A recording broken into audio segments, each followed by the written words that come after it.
This video is brought to you by Miniature Market.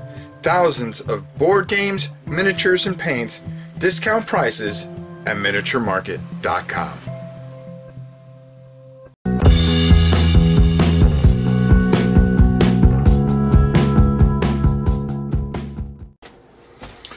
Hello everybody, welcome to War and Pieces. Now we were talking last week a lot about different types of games and how to bring people into the hobby. Well, it's really easy to just sit here and go, hey, we need to bring people in the hobby. Well, we need to do this, we need to do that. But how do we do it? And that's, I think, where the real question is. How do we bring them in? What do we bring them in with? Okay? Now, you're trying to bridge a pretty big gap.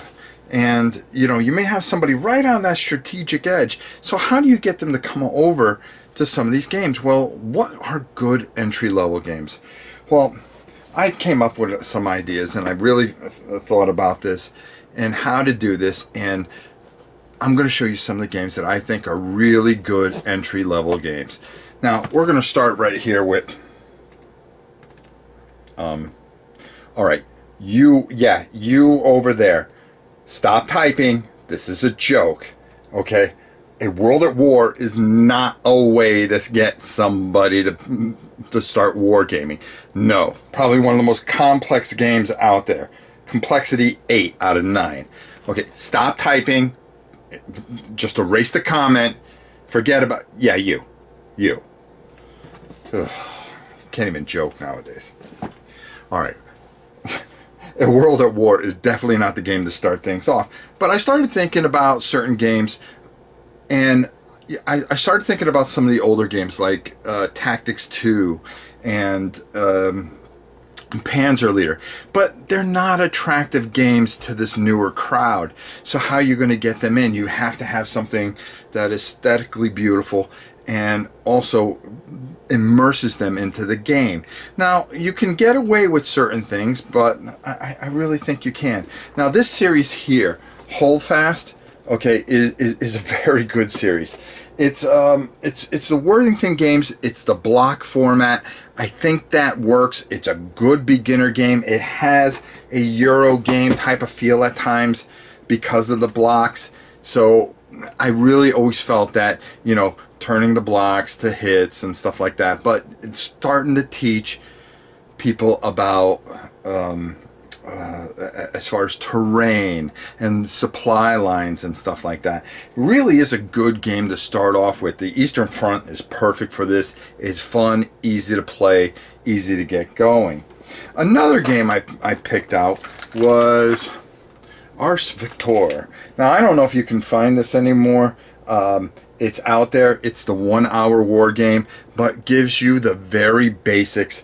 It's a futuristic type of thing, but it is a war game all in all, and it plays very well. Shows you kind of some of the mechanics that we always talk about and stuff like that, and has the map with the hexes, and I think it's a good way to lead into where you want to go next. This is a very good game to do that with. Another one I thought of course, was Memoir 44. Okay, picture right there.